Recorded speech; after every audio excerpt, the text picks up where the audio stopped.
Vinny, let's start. I know you play in a lot of classic hard rock and heavy metal albums like Dio, the first albums from Dio, and Black Sabbath, the Mob Rules and Live Evil. But I understand that you reached the highest point on your career before that, when you played with John Lennon. Is that a true story? You played with John Lennon. Could you share this story with us? Yeah, I had a band in New York, and I was 16. Deceiver. What's the name of the band? Well, the name of the band, we had different names. We called it BOMF. Como é que começou a banda? Como é que foram as primeiras referências metal que vocês tiveram em Juí, assim? Começou na escola, né, cara? O colega tinha uma guitarra e a gente gostava. Parece que uma atração imediata, assim, pela coisa. E a gente começou a ir nos ensaios, assim, de outras bandas. E foi se envolvendo, cara. Foi se envolvendo aos poucos. Eu, como mais velho, fui o primeiro. Aí foi a escadinha, né? Moisés, Max. E a gente tocava com bandas diferentes. E chegou à conclusão, pô, vamos fazer a nossa banda, né? Aí juntou os três. Mas, tipo, tem que falar também que o Alex, quando começou, ele era baterista. Ele tocava batera numa banda, cantava. Acho que ele devia ter uns 14, 15 anos. O Max devia ter uns 11 anos, ele nem tocava nada, hein?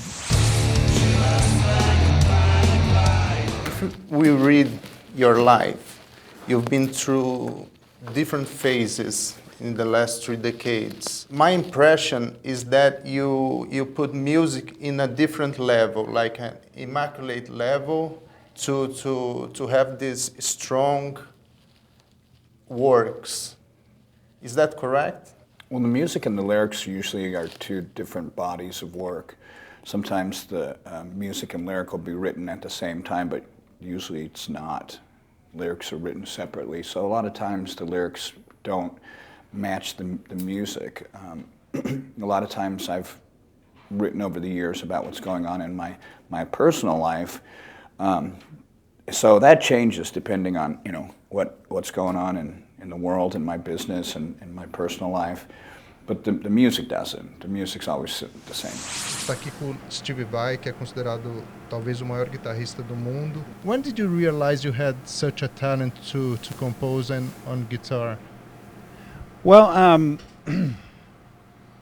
I mean, there was never a point where I just thought, wow, I can do this, because I always just did it. It was the one thing that was always kind of natural to me. Okay. And as soon as I just lit up, and I just knew instantly, even then, the infinite nature of creating music. And I didn't have any influences at the time, but I just knew.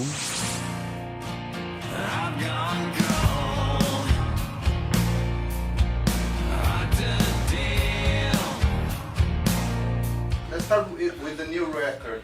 I think it's one of the best records of the year, and most of the critics agree with me. But you have a huge shadow of legacy of selling 25 million records on your career.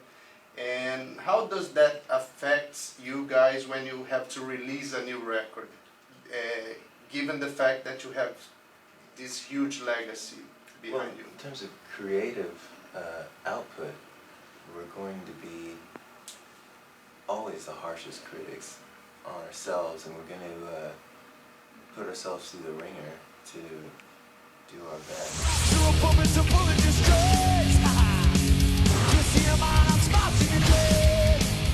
First of all, I've got the experience of being the closest I've ever had with a band on stage today on your movie. All right. Yeah, and That's what we were trying to do. Making this movie is one way where we can actually bring what we experience on stage to an audience and see what it looks like when we're on stage and when we're looking out, and we're feeling this incredible energy, and the audience is it's super cool, and it's hard to describe, and it's just a feeling, a very exhilarating feeling.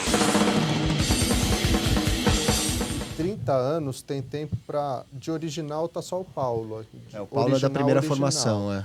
A gente pegou esses 30 anos por meio de imagens de clipes da história de vocês. Acho que ele não vai lembrar, o Paulo tá muito velhinho, mano. Aqui. Isso aqui é de 85. Só o Paulo tava na banda, né? Velho VHS, olha lá, mano. Tem que fazer o track, hein? Esse show ainda não tava na banda, é o Max, o Igor, o Paulo e o Jairo. Aqui estamos com o Dave Lombardo, que foi o baterista do Slayer há muito tempo. How would you introduce yourself for someone who never heard of you? Pretty much, you know, of course I founded Slayer, you know, with several other, you know, few other musicians, and from that point on, you know, I just kept developing as a drummer, and was open to, you know, different styles of music, and I've created a career and a style of my own, and I'm just an all-around drummer, I guess. You know, I like to play a lot of different styles of music.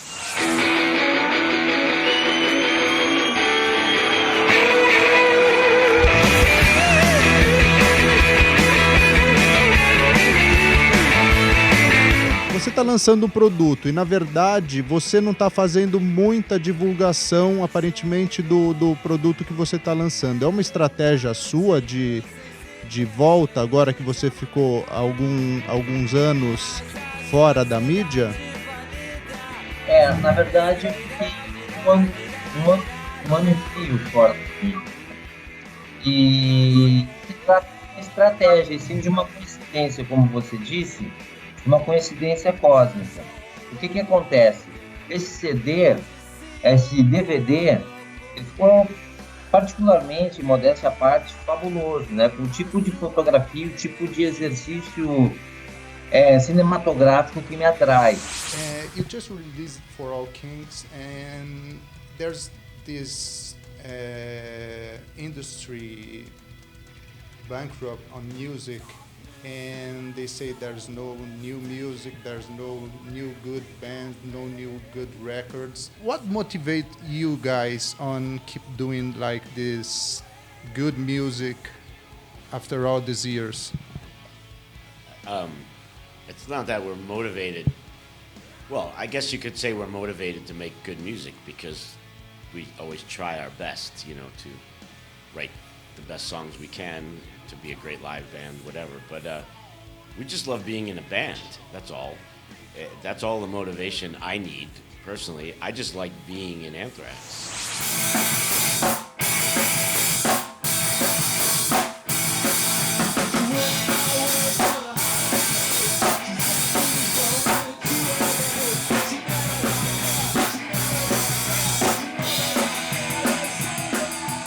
Okay, Mr. Michael Ramone. For everything we read about the Ramones, and you spent like 20 years in the band, like 15. 15 years Yeah. in two different times. I was in the band as long as Dee Dee. As long as Dee Dee, okay. Yeah, from the 70s. But 15 years in a band, for everything we know about, it's like the most dysfunctional band ever. Like you have Dee Dee, you have Johnny, you have Joey, and Tommy and myself. Yeah, and you were a point of balance between all this. Yeah, I tried to get them together to stop fighting because we knew we had a good thing. But you know, some people don't get along. That's life. Two different personalities. So that's what I had to contend with. So if I had the opportunity every time, you know, I was all friends with all of them. I didn't side with Joey or Johnny or Dee Dee when they fought. I was neutral.